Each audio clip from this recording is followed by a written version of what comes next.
everyone, and welcome to Stan the Wine Man TV. I am your host, Stan Tannin, and this is a Blue Collar Wine Show where I help you spend your wine dollars wisely. We are continuing with my review of Terra Blanca wines. Terra Blanca is my Winery of the Year for 2021, so I'll be kind of focusing on their wines throughout the next probably 3 to 6 months. I plan on going over and doing an interview with Keith. I think he would like that. I think he told me he would do that. I mentioned that my wife and I went over there in 2020. And Keith has been over with my wine group a few times. He is a very knowledgeable guy. He's fun to talk to. He knows a crap ton about soil and wine making and all of that. I think they actually have underground barrel rooms at Terra Blanca. It's a beautiful winery. Beautiful winery. If you haven't been there yet, I encourage you to go. It's kind of at the base of Red Mountain. As you go up, you know, it's one of the first signs you see, and you take a left and you go down and up the hill, and there it is. Beautiful, beautiful winery. I mean, they've done a fantastic job with the tasting room. They have a beautiful restaurant, a nice restaurant there, worth the trip by itself. And yeah, they have some great wines. You know that because I just reviewed their Arch Terrace series, and I was very excited about them. They also have other Arch Terrace series wines that I will review in upcoming episodes. But I'm doing 3 in a row right now, from the Arch Terrace to now the Signature series to the flagship wine Onyx. So let's get started with the Signature series wines. This is a step up from Arch Terrace. This is the 2020 Terra Blanca Signature Series Albariño, Yakima Valley. So not a state fruit, $18. Now this is a very curious thing about Albariño.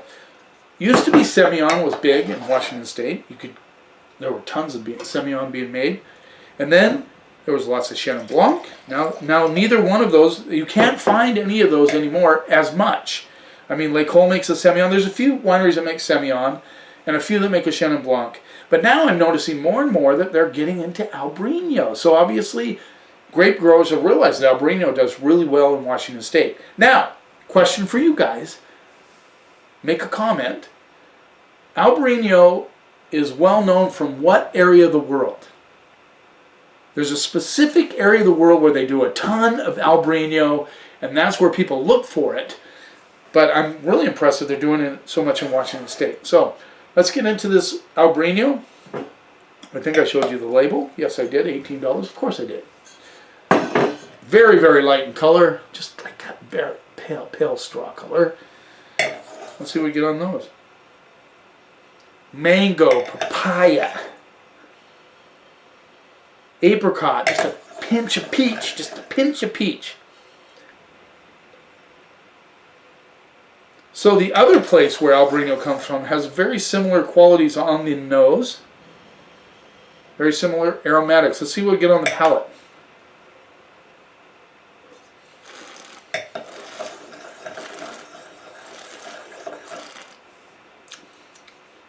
Big mango, papaya, fruit notes up front, which I love. And then it dries up and turns into crushed rock. Good acidity, good balance. Well-made wine.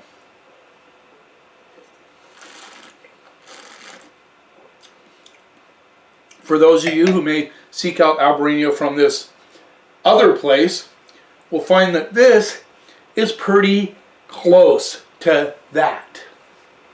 The only difference is that it has a little bit bigger wet kiss of New World fruit. But I've tasted some Albariño from this other place that has very similar qualities to this one. I love the crushed rock on this. I love the fact that Keith, because he's a geologist, or that's his background, kind of digs into that. You know, I'm sure he digs, no pun intended, I'm sure he digs minerality. I mean, I'm sure of it. I've been talking to Keith in the past. I know he loves to talk about minerality. He says that's a big part of Red Mountain fruit. There's a lot of minerality that comes from the soil.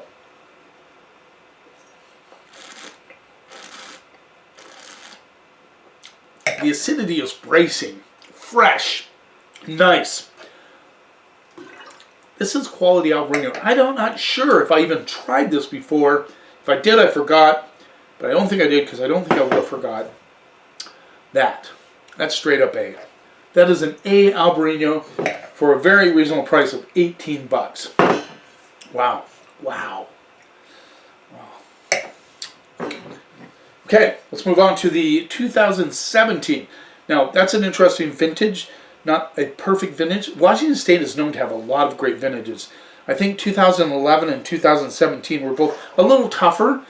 I found that 11s eventually came out of the, came out and really showed their true colors and were really nice, but it took a while. I think 17's the same way. So this is a Terra Blanca, 2017 Terra Blanca Signature Series Cabernet Sauvignon. It's 100% cab. Excuse me, $40. 40 bones. So now we're getting up there. $40. So as he's going through his fruit sources, he says, okay, we're going to put this cab in the Arch Terrace series, or the Signature series, and the leftover in the Arch Terrace series. Which, evidently, they are not sloppy seconds, based on my last episode. Color, very dark, almost black. A little red hue on the edge. Yeah. There we go. Okay. Let's see what we get on the nose. Big currant notes with a little branchiness, like a little pyrazine coming through, a little blackberry. Not tomato stem, more blackberry stem, blackberry leaf. Currants, I get a little bit of baking spice on this one. Currants are prominent on the nose, but that pyrazine comes through. When we say pyrazine, I know a lot of you know this, but it means vegetal. Like tomato leaf, blackberry stem, blackberry leaf, that sort of thing. That's what pyrazine means. So if you hear me say that in the future, that's what I'm talking about. There's a little chocolate on the nose as well. Let's see what we get on the palate.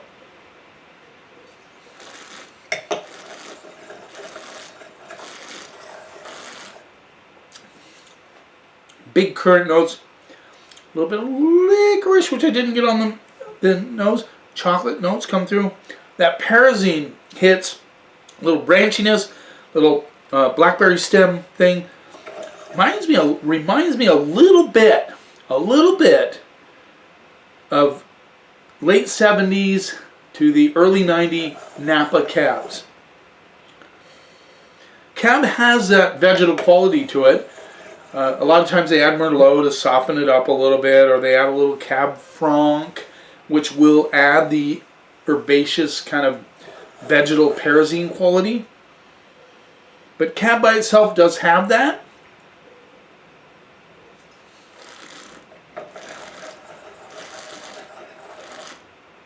Good acidity, chalky tannins that are well structured.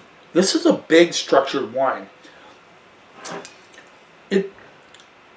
Not to brag on Washington State wine, but a lot of like Wine Spectator puts out a top 100 wines, and oftentimes there'll be quite a few Washington wines in there, and they roll in like this at 40 bucks, 50 bucks. And then you see these Napa Valley cabs or whatever it is come in, and they're 100, 125, 80. So Washington puts out some great values, really, and some solid wines, and this is a very solid cab. I would not be afraid to put this away for 10 to 15 years. It has that ability, it has a structure, acidity, nice balance of acid, fruit, and tannins. That's what you're looking for. You have to have that balance. If you don't have that balance, if there's too much fruit, not enough acid, the tannins are a little weak, you're not going to be able to age it. This, 10 to 15 years, guys. Seriously.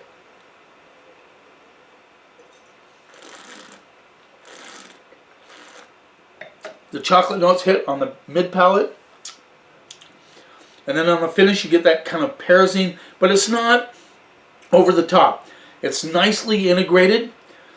It just adds a good complexity to this wine. I really like this cab.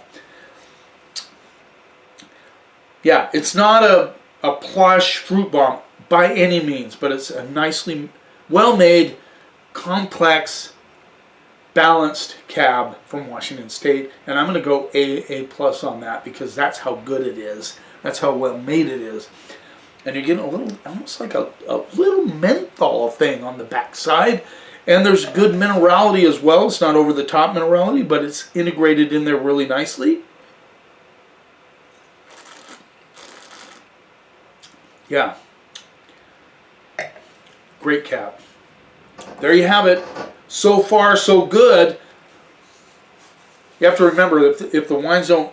I always get nervous when I pick a Winery of the Year because I think maybe one of the wines that come through will not be up to where it should be. But so far, I've reviewed 5 of their wines, 3, 4, 5, and they've all been excellent. So I feel good right now. I feel really good that they're holding up their end of the stick.